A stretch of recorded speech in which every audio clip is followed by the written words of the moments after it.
Yes, yes, yes, yes, indeed. It is a noble thing to do to keep living by the Word. Ladies and gentlemen, welcome to Living by the Word Ministries presentation of the Bible Information Brokers.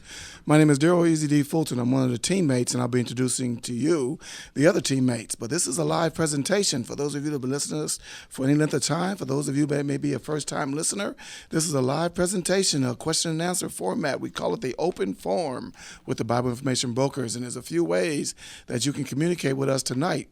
The particular way that I'm going to give you right now is by telephone. Start dialing right now. We have open lines. Our good brother Eric is ready to receive your phone calls. One of the teammates, you will hear his voice first when you call in at 1-888-995-KKLA. 1-888-995-KKLA, or numerically translated to 1-888-995-5552. Listen, if you happen to be listening by way of radio, internet, or whatever method you're listening to us in, and you have social media, share with people through text, through emails, and things like that, that you're listening to a live presentation for a group of guys that are saying they want to answer your questions from a biblical perspective. You may be going through things in life. So give us a call at 1-888-995-5552. Or you can go to our website at BibleInfoBrokers.com. BibleInfoBrokers.com on the internet, and send us a question by way of email. Now, right now, I'm going to introduce to you another teammate who's going to give you another avenue because I don't remember the Twitter account number for you to be able to tweet. If I'm saying all these things right, tweet us a question as well. And you can, like I said already, you can call in Eric right now at 1-888-995-5552. Go to our website at BibleInfoBrokers.com, or you can tweet us. And my good friend, my teammate, Brian Allen's going to give you that Twitter account number. Yeah, the Twitter account address is Bible Info Brokers at Bible Brokers. Again, Bible Info Brokers at Bible Brokers. That's the Twitter account. I'm going to try to figure out how to write that down in the proper Twitter format on this page here so I can remember it. Bible Info Brokers at Bible Brokers. Bible Brokers. Now, folks, there you go. You have three avenues which you can send us a question tonight, so go ahead and take advantage of that. And also, without further ado, I'm going to bring up our other teammate who is on the eastern or sort of a Midwestern side of the country, and we're going to bring up Dr. Robert Bowman. Dr. Rob, how you doing, sir? I'm doing fine. Nice to be with you again. You're doing well. You sound so fresh. You sound like you just, have a lot of energy tonight, brother. I hope everything's going well with you. I'll tell you one thing. I'm excited about something, Dr. Bowman, that you got started last week. You announced it, and it's that apologetic book group, man. I'm almost done with the book. I happen to be reading it. And I'm going to let you introduce it to the people, and also tell us a little bit about yourself for those that don't know about you and who you are, and how a big change in your ministry has transitioned from one week to the next. Man, life changes in life, and we trust in the Lord. But please tell us a little bit about yourself, and also about the transition that you're making, especially about this apologetic book Bible group. And we're going to talk about this more too, because absolutely. we have people that aren't on air right now. We want to talk about it throughout the broadcast, or this first hour especially. There we go. Dr. Rob, tell us a little bit about yourself, and then also get into, we're going to be answering the calls of the questions that come in by telephone, email, and Twitter, if I'm saying that right. I'm excited about those new technologies. That's awesome, yes. Well, I have enjoyed being on this broadcast occasionally over the last, many years now, and used to live out there in Southern California, and used to drive over to the studio to do it. But for the last 10 years, until the end of 2018, for over 10 years, I was the director of the nonprofit ministry called the Institute for Religious Research. That's here in the Grand Rapids, Michigan area, which is where I'm still living. But at the end of 2018, my position there came to an end. Ministry is going through some interesting changes, and not even sure about its long-term future. That remains to be seen. But I am now an independent author, and occasionally get to speak some different places. For example, last week I was one of many speakers at the Defend Conference at the New Orleans Baptist Theological Seminary, and we had a good time out there. I always enjoy going to that particular conference. Did you say New Orleans? Did you say who that? That's I used to Yeah, live in I New said Orleans, New- brother. I was said just coming here to talk Nope, about L.A. I said New Orleans. New Orleans, there you go. Now I know what you're talking about. I know what you're talking about, New Orleans. And you probably have some good gumbo over there too. Actually, they didn't give me gumbo, but that's What? Uh-oh. So anyway, we had a good time there, and I did a little series of lectures at the conference that I called Historical Jesus 101, where we looked at basic questions about Jesus. Did he exist? Did he really die on the cross and rise from the dead? Those sorts of things. And so that's one of the more recent things I did. But right now, the next several weeks, I'm expecting to be working on a book manuscript for a new book, and hoping to do a lot of writing in the near future. So we'll see how that goes. Very good. Now, one thing I do want to say, folks, if for a really quick look at some of the books Dr. Bowman has already done, just go to like Amazon and type Robert Bowman Jr., and then you'll see the list of books. They're just phenomenal, just a wealth of information on there, and I encourage you to take a look at some of them and read them. But Dr. Rob, you were talking about reading books, and we talked last week about the Apologetics Book Club that you have started on Yes. Facebook. Can you talk about that a little bit, and let the listening audience know what that's all about? Yes, absolutely. It is exactly what you said. It is a group on Facebook. Of course, there's a lot of different groups on Facebook, but I think this is a unique and new group. In fact, I was not able to find anything like this. It's called the Apologetics Book Club. So if someone is on Facebook, just search for Apologetics Book Club, and you'll find it. And we have over 200 members that have joined just in the last 2 weeks since it started. And we have discussions about any book people want to talk about relating to apologetics, but it has to be about a book, and it has to be, or books, and it has to be related to apologetics in some way. But so we have open discussions of that nature all the time. However, each month we highlight a particular book relating to apologetics and give special attention to that book. And this month we're talking about C.S. Lewis's Mere Christianity, which is without a doubt the most popular and influential apologetics book of the 20th century. And so we've had a number of threads that are just about that book.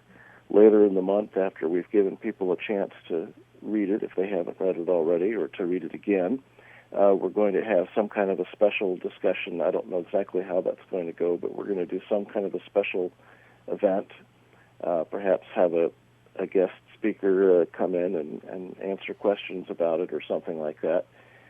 So that's still in the works, but it's been very good, and looking forward to continuing with that because I'm very passionate about getting people to read books. We have a problem in Christianity and in the culture in general that people are reading less substantive material. They're reading memes or maybe short internet articles, but they're not reading substantial, in-depth, thoughtful texts. And the books are still very, very important. And we'll see how the discussion goes. But so far, it's been very good. People have been very, very cordial to one another. We've talked about books where not everybody agrees with everything in the book, and that's okay. So I encourage people to check us out. It is specifically for Christians. We're not interested in having debates with non-Christians in this particular forum, although there are a lot of forums for that, but we're not doing that here. We're just having Christians getting together and talking about books relating to apologetics. And it's called Apologetics Book Club, and you can find it on Facebook. Very good. You know, Dr. Bowman, let me ask you this. The discussions, are there certain times for discussions, or is it just open anytime when someone jumps on and, you know, if there are people? Anytime. It's okay, anytime. Yeah. All right, Once a month, I think we're going to try to have some kind of scheduled event, but we haven't figured out exactly what that's going to look like this month. But it's just anytime people can jump on at their convenience, and they can read what other people have said, and they can comment if they like. They don't have to. It's just a great opportunity for people to learn about some good Christian books and interact with people who are also interested in the same thing. Very good. Yeah, I was on there. I was reading some of the comments, and I thought it was darn good. Here's what I'm going to do. Throughout this first hour, I'm going to have Dr. Bowman pull out maybe like 5 questions, and whoever gets that question right, I will send them a copy of Mere Christianity if they have not read the book already, and I will do that. They got to get all 5 questions correct? No. We'll do 5 different books. Okay, and I was going to suggest something as well, Dr. Bowman. Some people don't have necessarily the money to pay for everything, but I think people should be paying for the books and stuff like that. But there's a way to actually get to join in if you want to read the book. The way I like to read is have somebody reading to me as I follow along, because I like the various voices I hear when people are talking in my ear, and I'm following along as well. And I have Kindle and all that stuff, but I was able to get the PDF format of the whole book, and also be able to go on YouTube and just type in their audio book, Mere Christianity, and various sites come up where you can actually hear the book read to you. So if you're driving your car, if you're on an exercise machine or something like that, what a great way to spend 5 hours. And see, I'm the other way around. I don't like that. I rather read it myself. And so it's you are reading. I'm following along myself, but it's like I don't like it that way. But the cool thing is everyone has their option. Yeah, exactly. But so Rob, during this first hour, I might just say, hey, Rob, why don't you come up with a question, and then the first person that gets that question right, I will send them a copy of Mere Christianity. But one, they have to be have not read the book before, and 2, that they have to commit to joining the book club. Make sure they commit to do it. That's great. Yeah, because that's what this first month is dealing with, Mere Christianity. Exactly. And Dr. Bowman, before we go to the telephone calls, don't you have a website that you're dedicated to also, where people can learn more things about you? Or is it a blog right now? A blog or a website? I know it was something.com. Yes, well, it's actually .net. .net, okay. If they go to the .com, they're going to find some kind of a museum in London. So, London's nice. The website is robertbowman.net, and the only tricky part of that is that Bowman is spelled Bowman. So if people look for EN, they're not going to find me. Right. But it's Robert Bowman, Bowman.net. And at the moment, it's a simple blog with articles that I've written over the last year plus on different subjects relating to apologetics. But it's eventually going to become a full-fledged website with all kinds of resources. So people want to check that out.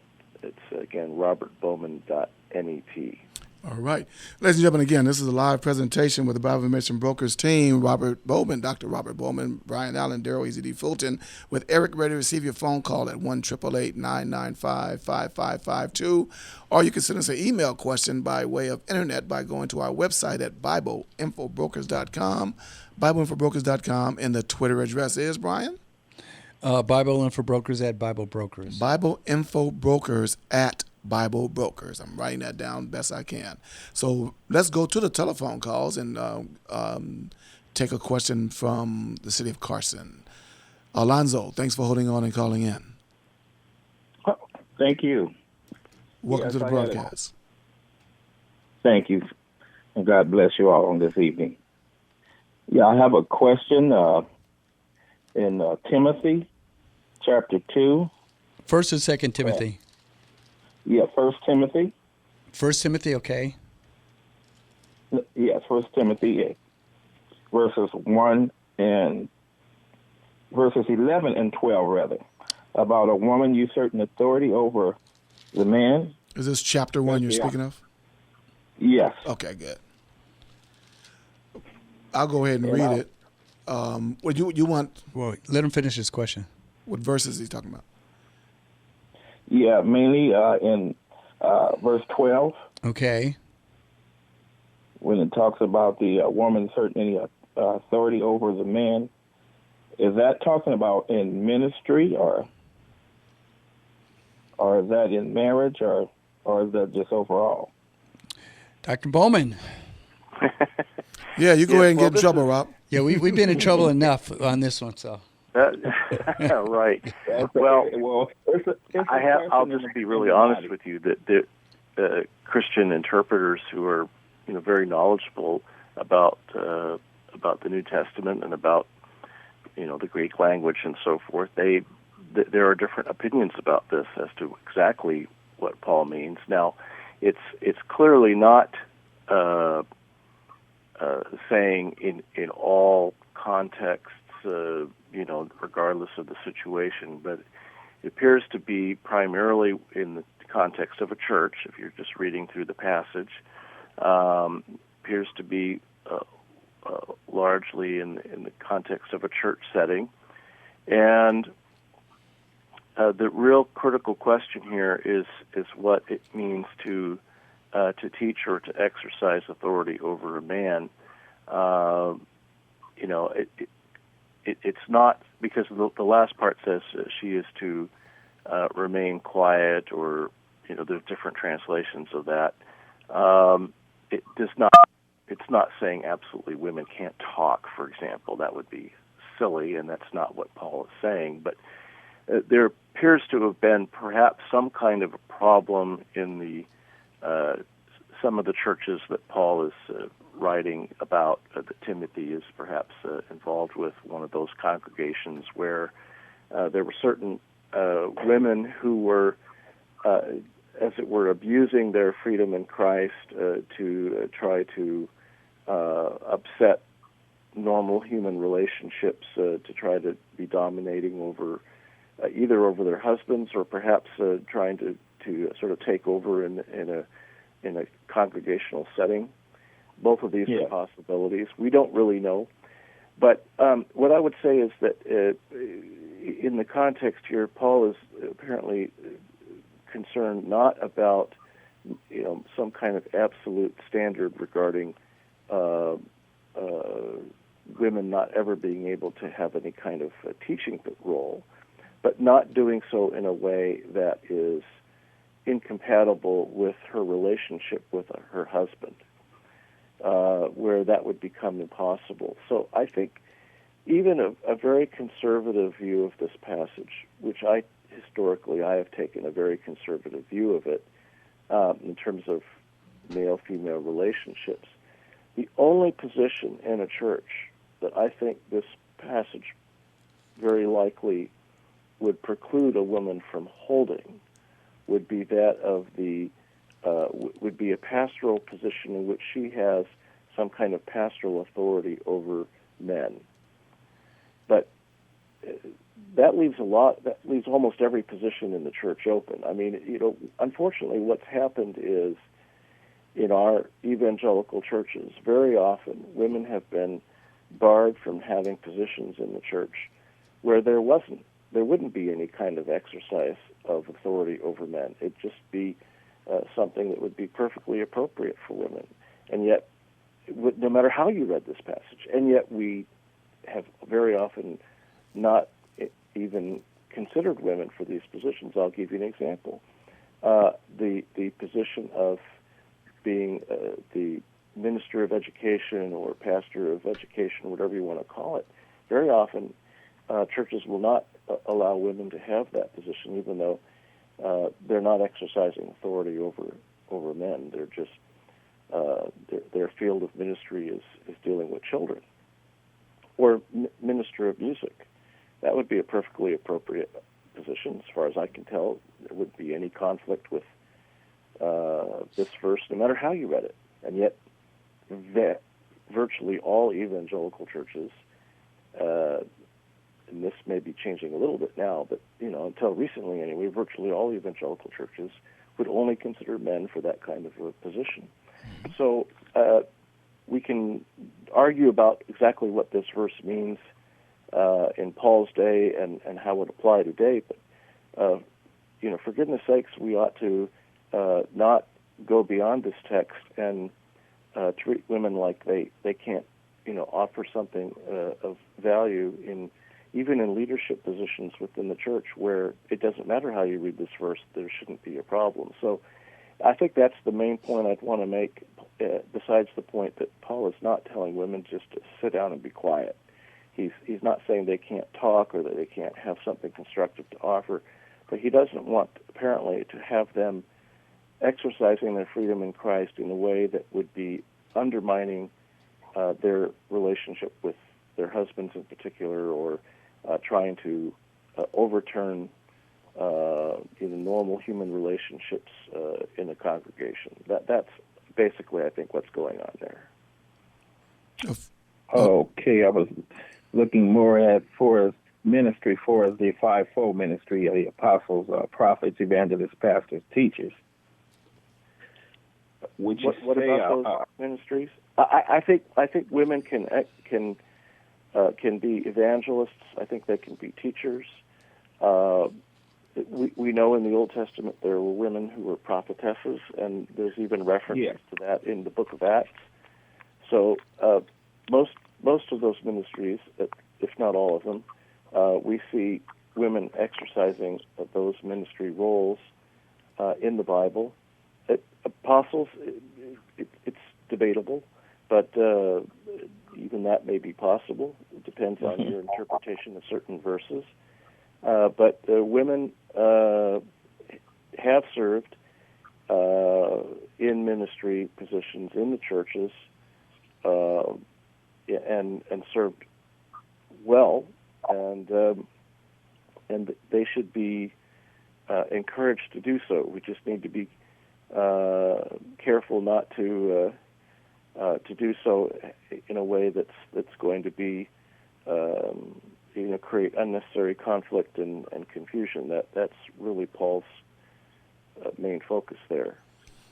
Now, Dr. Bowman, and everyone that's listening, what do you do with the later with the later verses right under there, under the 11, where it talks about, it's almost like God is implying some reasoning for it behind there about Adam was formed first instead of Eve, Adam was not deceived, and all that kind of stuff. How would you answer those questions, Dr. Bowman, or how would you, and again, we put it on you because we always get this question before many times, and I have a personal thought about it in regards to people, no matter if they're women, no matter if whoever they are, if you're doing the right thing for the wrong reason or the wrong way, let's just say if a woman was a head over a man, or men allow themselves to be subject to women in the church and had a female as whether they call it apostle, preacher, teacher, or whatever you want to call it today, but she was over men in this regard.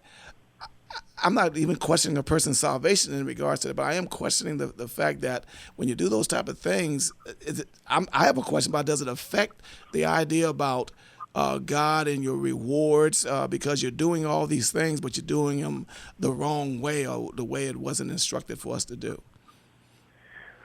Well, there's a lot there to kind of sort through, I guess. Mm-hmm. I mean, the verses that follow verse 12, Paul grounds what he's saying in what Genesis says about Adam and Eve. And by the way, my phone's doing some kind of beeping, and I don't know if that means I'm going to lose power or there's some kind of a connection issue. So I'm just if you lose me, we should try the other phone. But okay.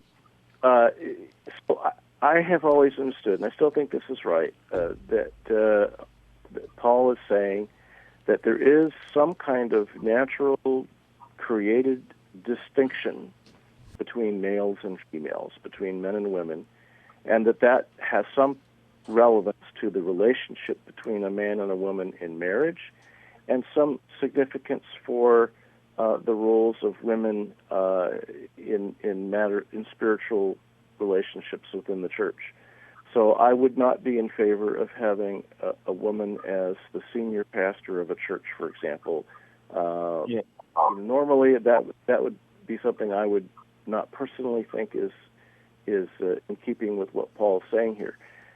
Now, that having been said, there have been situations, occasions where women have been essentially forced into that kind of position because she was the only person who could do it or who would do it. No one's stepping up. Men are not stepping up. That's on the men at that point. Yeah. So it's not that she's sinning by taking responsibility where nobody else will. Women have sometimes planted churches. They have gone and evangelized people nobody else would. Then they end up teaching men. And some kind of teaching of men by women does not seem to be in conflict with what Paul's saying here, because one of the women in ministry that was a real partner with Paul was Priscilla. Yeah. And Priscilla, along with her husband Aquila, instructed Apollos, the very dynamic speaker who was one of the early converts there in that period of time, and is mentioned in 1 Corinthians. Acts says that Priscilla and Aquila took him aside and instructed him more accurately in the way. Well, the way that's put there, Priscilla and Aquila, suggests that Priscilla not only was involved, but she took the lead in the conversations with him. But she was probably the more vocal of the two. Interesting enough, that bothered some people, so in some manuscripts of Acts, it's reversed to Aquila and Priscilla. It's pretty clear that the manuscripts properly weighed, compared with one another, that what Luke wrote was Priscilla and Aquila. So Priscilla taught. She taught a man. It's okay.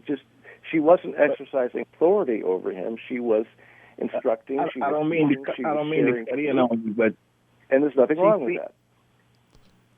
Go ahead, Alonzo. But she seemed to have a covering with her husband. I feel more speaking about having a covering than the male, the leader. See, I've heard that. I've heard that phraseology. That's a possibility. The Acts doesn't say one way or the other, but yes, her husband was involved, so she wasn't doing this on her own in some kind of inappropriate way. But and actually, it's probably a fair point that it's important that we don't put men or women in situations where there's the potential for some kind of inappropriate behavior or inappropriate. Yeah, that's correct. That wouldn't be. We don't want because this has been a real problem in a lot of churches, a lot of denominations in our lifetime, where pastors are counseling women and they're getting too close to those women, and we have to take reasonable precautions to avoid those kinds of situations. But in that situation, the man is the one in charge, and he's the pastor, and he's getting himself involved even in adultery with congregation members.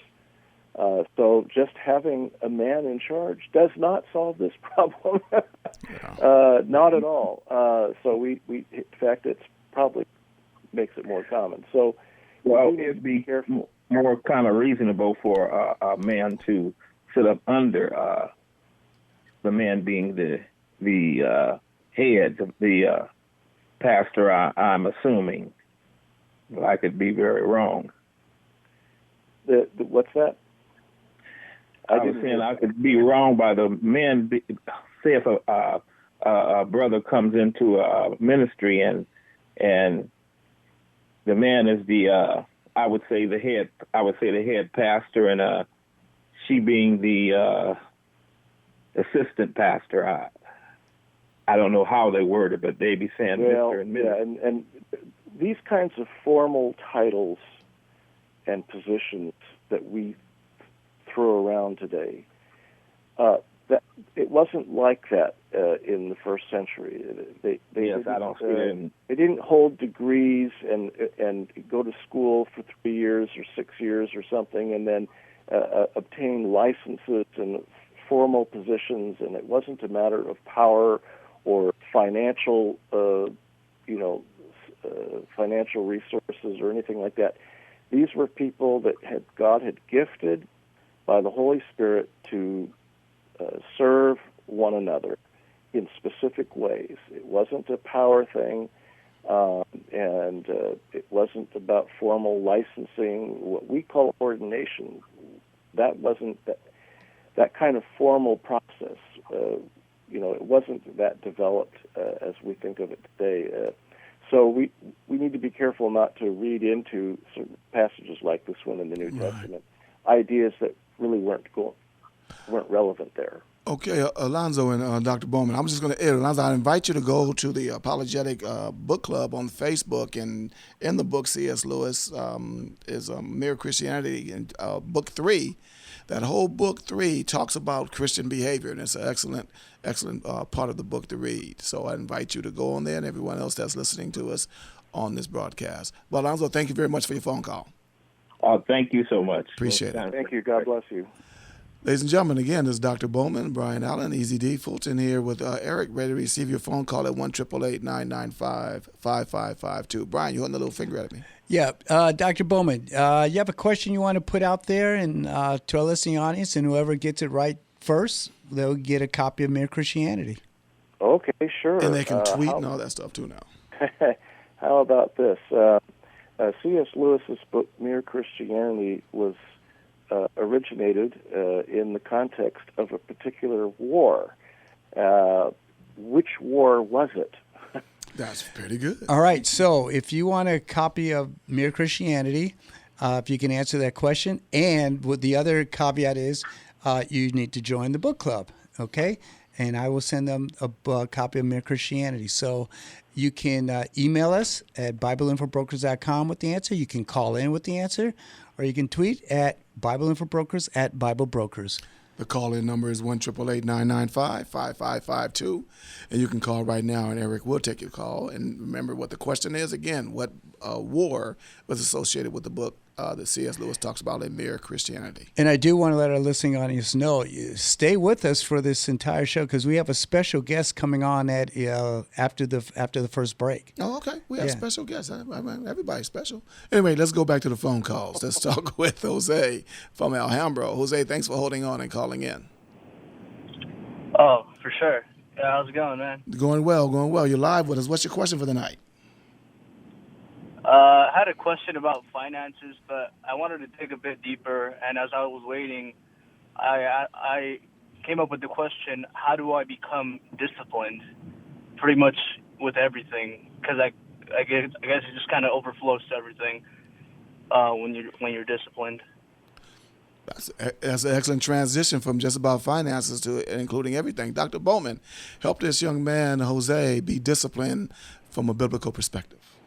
Wow, well, that's a great question. I think the key is to find yourself a mature, believing individual, a mature Christian man who exhibits discipline and maturity of character in his own life, and form an accountability relationship with that person. Ask him to talk with you about what you're going through, what your life is like, areas where you see that you need to grow, where you need to become more disciplined and more consistent, perhaps, in how you are living, and get his advice, get his counsel, be able to have conversations with him once a week or so where he says, so how are you doing in this particular area? Are things going well?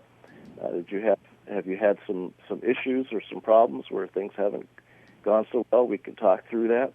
So I think having that kind of accountability, that kind of relationship with a mature Christian who can model for you the way he lives, how to handle those things, and who can also give you some pointers and some suggestions, and just be there to listen to you, pray with you about those things. That's a huge help for anybody who's looking to, mature in certain areas. Jose? Yeah, definitely. Yeah, I'm here.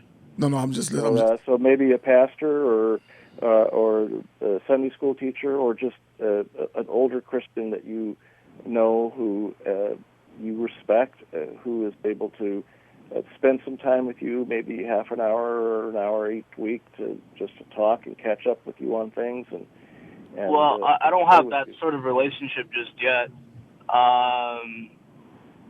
I do have someone that is, I like to call it mentoring me, but it's not like on a weekly basis. It's kind of like every now and then when I see him. And I just met with him today, and he said, you need to be disciplined. And I'm like, what does that mean, That's why I called in and wanted to find out what it means to be disciplined. And he gave me some practical steps to follow. But I'm not sure if they were biblical, but he's definitely a godly man. But I guess you said from a biblical standpoint, so I really wanted to get some. Is there a particular area of your life where he was concerned? Was that having to do with your finances? Yeah, it definitely, like with my finances, but I kind of noticed it in pretty much every area of my life. It's not just with finances. Like I thought it was, if I can be vulnerable with you guys, I thought it was school. I thought that I was in discipline with school, and then I noticed that I was in discipline with work, and then I noticed I was in discipline with finances, and then I just came to the realization I'm not disciplined with anything. Man. And it just dawned on me, and it terrifies me, and I have to figure out a way how to overcome it. Well, I tell you, I have to tell you this, that you've got to have the motivation, because you have to believe that this is important enough that you're going to follow through, and you may need some help in terms of some advice about how to do these things, but you need to sit down and in prayer ask the Lord to give you some wisdom and discernment as to what kinds of goals you need to set for yourself in your life. What is it that God wants you to do with your life? How do you, where are you supposed to be, on a day-to-day basis in the long-term future? And not that we know what's going to happen in the future, but what kinds of goals do you need to be setting? Where do you need to be aiming in your life? And then, learn how to set some specific markers in terms of, I'm going to work on doing this. I'm going to set aside some time every day to do this or that. Every week, I'm going to make sure I do this at least once a week. Set some goals. Write them down. Very important to write these things down and have them to reference later on, to every day look at your goals and say, okay, look, this is what I need to be working on today. Look, I haven't been paying any attention to this for the last 3 or 4 days. I really need to get back on the plan here. So having... I'm going to cut you short. I apologize.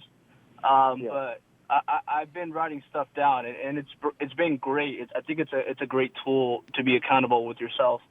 But I know the goals that I'm aiming for. Okay. But earlier you mentioned motivation, and that's where I really, really struggle to stay motivated. Hey, Jose, let me throw something in real quickly to you. In life, we all have something that we do well. And whatever you do well usually connotes that you have a discipline in it, whether it's working out, whether it's playing a game, ball, whatever it is, that you do well.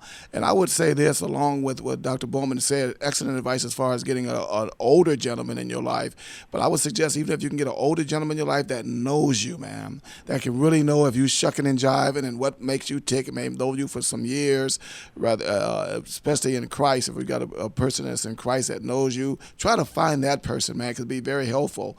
And and then when you do that, it's like working out with somebody where you actually have that motivation to be It's a accountable. buddy system. And Jose, this is Brian. One thing I do want to say, and I don't know if you're doing it or not, but stay in prayer.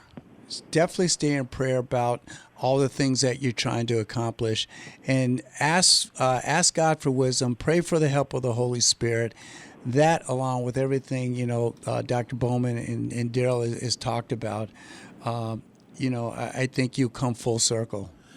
And we need you to, do us a favor, check back with us and let us know how you're doing, man. I mean, even if it's weekly, why don't you do that? Listen to this broadcast weekly. Give us a call. Let us know. Send us an email saying, hey, I'm making this progress or that, man. To that degree, until you get these people that we're talking about in your life, we can facilitate that just by doing that as a discipline.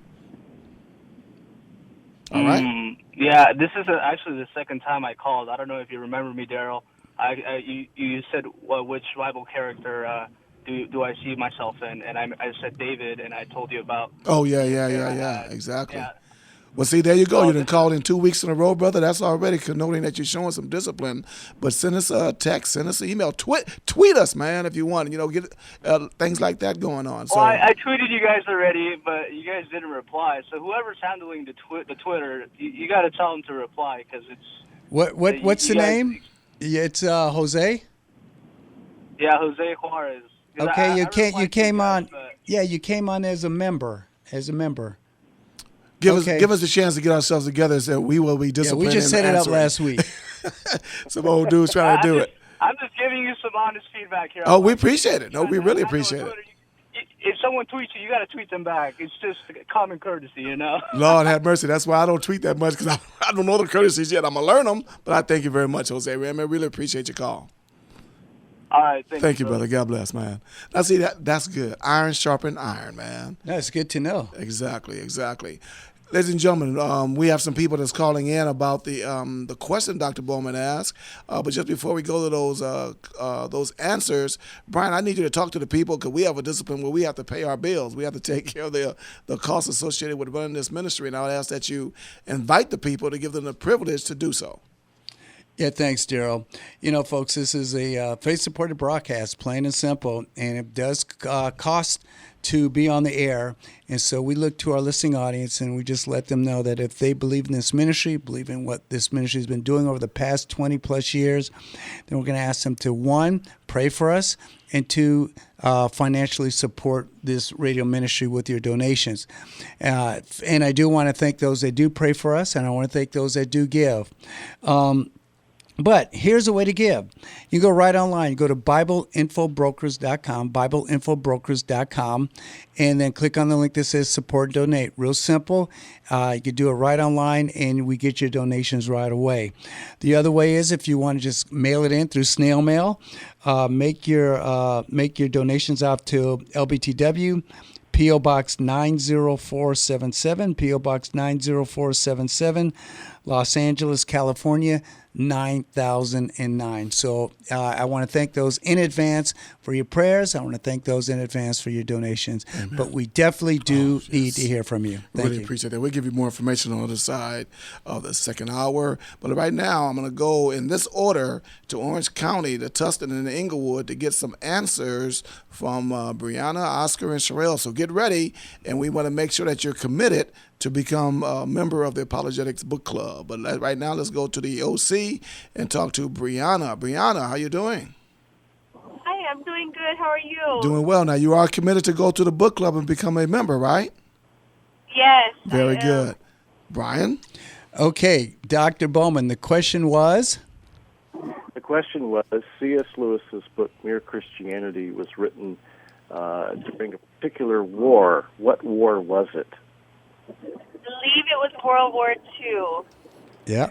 Is that right? I believe that's right, Yep. Dr. Bowman. You are correct. That's what I was going to answer. That's what I read. Very good, Brianna. I'm going to put you on hold, and we get the information from you on how we can send you that book. Okay, so hold on. Yeah, so we're gonna need you your name, first, last, your phone number, and an address for us to mail it to. Put you on hold, and Eric can pick up that call. Now, Oscar, this is the honor system, brother. What was your answer before? See, we shouldn't have said what the answer was. You guys got to know how to run these programs. I'm about to say, don't give them the answer yet. Just say, hold on, we'll let you know if you won. Oscar, what's your answer? Yeah, I was gonna say World War II. You wasn't going to say the Korean War, bro? Come on now. No. I was contemplating whether it was World War One or World War II, but C.S. Lewis, I guess he came into prominence after I think after the war. So I guess, well, that's my. It's honor. We believe you, bro. We believe you. So we appreciate that. I'm gonna put you on hold as well, Oscar. Go ahead. For Oscar, even though you didn't win the book, because we're going 5 different questions. Oh, I see. See, I was confused too. I thought you were gonna be able to get the book. No. So you can do like I did and get the PDF format. Well, here's the thing, Oscar. I because you didn't win the book on this question, you could win it on the next question. It still would be great for you to commit to the Apologetics Book Club. Yeah, if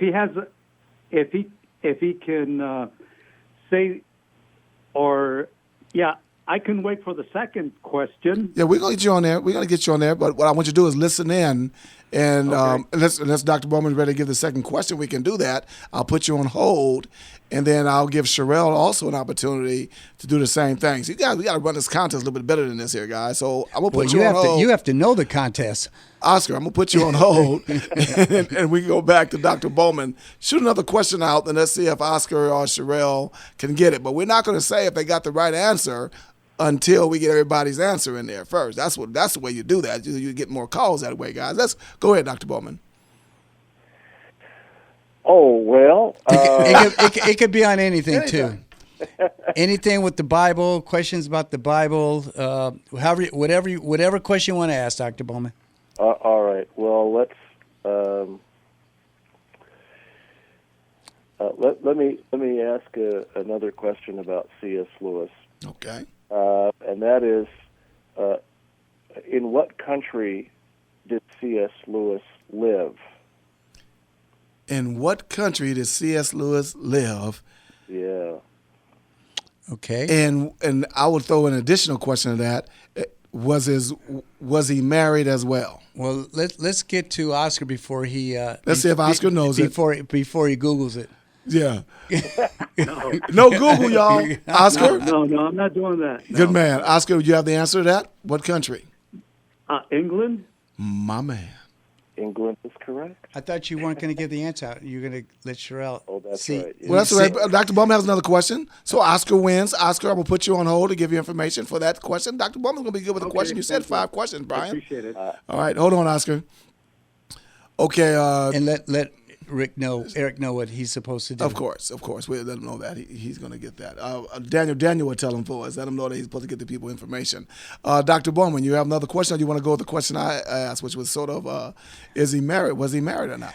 I want Dr. Bowman to go through one of the books. He's really strong, and that's the Book of John. Give a question out of that. Shoot, Dr. Bowman. And we're going to give Sherelle a chance. So get ready, Sherelle, and we're going to get you before you get a chance. Dr. Bowman probably knows the whole Book of John by heart. Not quite, but I do know a fair amount of it. So, all right, here's a good question. What title is Jesus given in the very first sentence in the Bible, in the Gospel of John? What title is Jesus given in the very first sentence in the Gospel of John? John 1:1. And we're going to go to Inglewood, which I love dearly, that city. I can answer now, right? Shoot, Sherelle, it's on you. Yeah, okay. The Word. Yes, he is given the title of the Word. He given the title of the John Word. 1:1. In the beginning was Go the ahead, Word. Sherelle. That's it. Inglewood representing. I love it. Yep. Okay, Sherelle. So that's 3 books you're giving away so far, Brian. Yeah, we have 2 more for the. We get some more questions a bit later So on. we're going to put Sherelle on hold, and we're going to get that book out to you, Sherelle. All right, very good. And Oh, Sherelle, thank you. are you committed to join the Apologetics Book Club? That's a condition to get the book. Sure, yes. Okay. Now, see, I believe in that OPP. So once you're on there and we see you, Sherelle, you say, I won the book. I'm on here now. We'll know because we can do that OPP, which is objective proof, provided. Okay, hold on, Sherelle. And that's the way you do that. Maybe that's the referee and copying me. I don't know. Anyway, let's go back to the phone calls, guys. Let's talk to our good friend Joy in the city of Costa Mesa. Joy, how you doing? Welcome to the broadcast. Doing good, and thank you for taking my call. And So just before I ask the question, for Oscar about discipline, I heard John MacArthur give a message on how he was very undisciplined and how he learned to be. And he's very disciplined. So maybe he can call the church and get that message. Anyway, it was very, very encouraging. Interesting for an old football player not to be disciplined, but it's okay. Go ahead. So, and did you have a question that I can ask too? No, you have a question for us?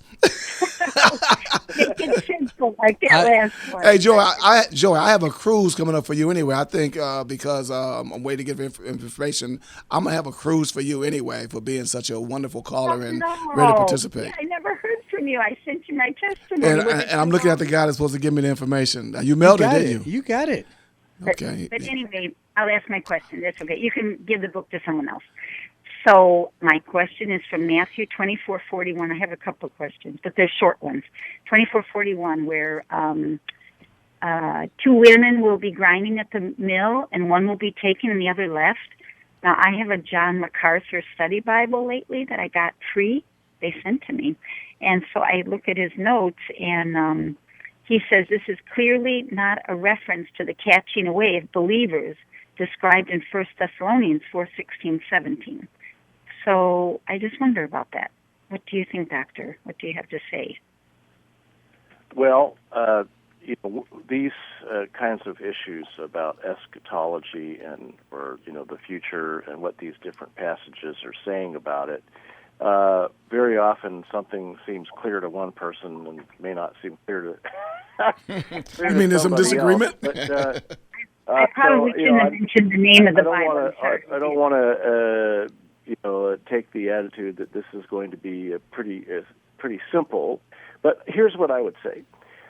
Yes, I think that the person that is taken is a reference to the person who is taken in judgment. And the reason why I think that's probably correct is that in verses 38 and 39, before the statements that are parallel there in verses 40 and 41, and you mentioned 41 about, there's 2 and then one is taken and one is left, first men and then women. In verses 38 and 39, Jesus talks about the days of Noah when people were unaware until the flood came and swept them all away. So will be the coming of the Son of Man. Well, the flood took away or swept away the unbelievers, the people that were judged, and the people that were left behind from that judgment were Noah and his family. So I think the taken persons in verses 40 and 41 are the wicked who are being judged and who are being taken away in judgment. And therefore, I would agree that is not a reference to what we sometimes call the rapture. But like in our generation, we're waiting. View on it. It's not something I'm going to divide with somebody else over, but that's my understanding. But I just want to. I'm still not quite understanding it. I mean, so this, like for our generation, suppose Jesus came. This month he could come, and those that know the Lord will go up, and those that don't will be left behind, and there will be 2 people in bed, and maybe a husband doesn't know the Lord or the wife, and one will be taking the other left. So in that sense, no, not to see it that way.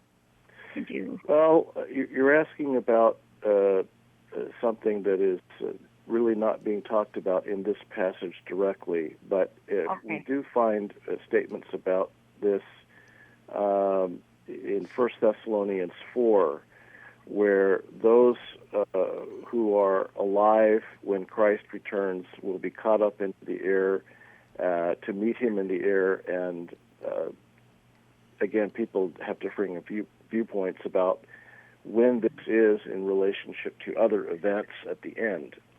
So, I frankly don't want to be dogmatic about those questions because I don't think we need to be. I think we need to be dogmatic on the major issues like the deity of Christ and salvation by grace, and that we can be charitably, accepting of believers who don't agree with us on some of these questions of the end times. But I think the point is that the judgment is going to come very suddenly, and people need to be aware that they're not going to have time to get things right with God when the end comes. It'll come too suddenly, and they won't be prepared for it. And that's the point that Jesus is making in this passage, and also in the parallel passage in Mark 13. So he's really not focusing on these kinds of questions that we naturally have some curiosity about. No, that explains it. No, that's perfect. That's right. Oh, thank you. I appreciate that. And then I have another question about Cain and Abel, just real quick. You know why? A dear friend of mine that's become a Christian recently, and she asked me this question, and she was telling me that her pastor said something, and it was okay, but I said, well, the way I've always understood it is that Cain did not come the prescribed way, even though it's not spelled out in the Bible before this. This is just in chapter 4, but somehow there was some understanding of the way God, through a blood sacrifice, to approach him. Is that correct or no? Well, I understand what you're talking about. The implication of the passage, the contrast between Cain's sacrifice and Abel's, does not seem to be about what they sacrificed, but the attitude with which they sacrificed it. Abel brought the choicest animal as a sign of his sincere faith and devotion to God, and Cain didn't do that with his produce or whatever it was. It wasn't a sacrificial act of love for God. And so what we find, for example, when this is commented on in Hebrews chapter 11, is that Abel's action is praised not because he gave the right sacrifice or used the right thing, but because he did it in faith. So I think that's the main point there. Now, of course, it does turn out to be the case that animal sacrifices is done in the Old Covenant with the